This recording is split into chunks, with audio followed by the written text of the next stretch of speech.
Hi friends, நாங்கள் இப்போ ரீசெண்டாக ஸ்ரீவில்லிபுத்தூர் ஆண்டாள் கோயிலுக்கு போயிருந்தோம். அங்கே கோயிலுக்கு போகும்போதே உள்ள மொபைல் வாங்கிக்கிட்டாங்க டோக்கன் கொடுத்துட்டு. அதனால் கோயில் எதுவும் வீடியோஸ் எதுவும் எடுக்க முடியாது.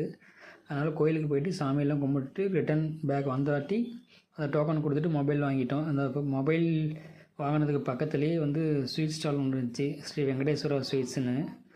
அதில் தான் ஸ்வீட் கொஞ்சம் நல்லாயிருக்குன்னு சொன்னாங்க. அதனால் அங்கே தான் வாங்கினோம். நான் 100 கிராம் பால் கோவாவும் 100 கிராம் பால் அல்வாவும் வாங்கினேன். ரெண்டுமே பாலில் செஞ்சது தான்.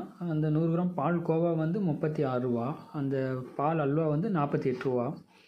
பால் கோவாக்கும் பால் அல்வாவுக்கும் என்ன டிஃப்ரெண்ட்டுன்னு பார்த்தீங்கன்னா, பால் கோவாவில் பால் ப்ளஸ் சர்க்கரை பவுடர் இது மட்டும் சேர்த்து செஞ்சது.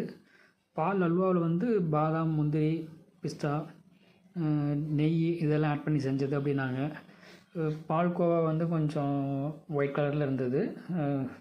இது பால் அல்வா கொஞ்சம் எக்ஸ்ட்ராவாக இது பண்ண மாதிரி கொஞ்சம் கேரமலைஸ் கலரில் ப்ரௌன் கலரில் இருந்தது. டேஸ்ட்டு ரெண்டுமே நல்லா தான் இருக்குது. இது கொஞ்சம் டேஸ்ட் கொஞ்சம் ப்ரீமியமாக இருக்குது. இது டேஸ்ட் நார்மலாக இருக்குது. அந்த ஊரை சுற்றி நிறைய இது மாதிரி சின்ன சின்ன கடைகள் பால்கோவா கடைகள் இருக்குது. எல்லா தமிழ்நாடு முழுக்க நிறையா பால் மாடு வச்சு பால் உற்பத்தி பண்ணினாலும் இந்த இடத்துல பாலுக்குன்னு ஒரு அங்கீகாரம் கிடச்சிருக்கு. நல்லா இருக்குது.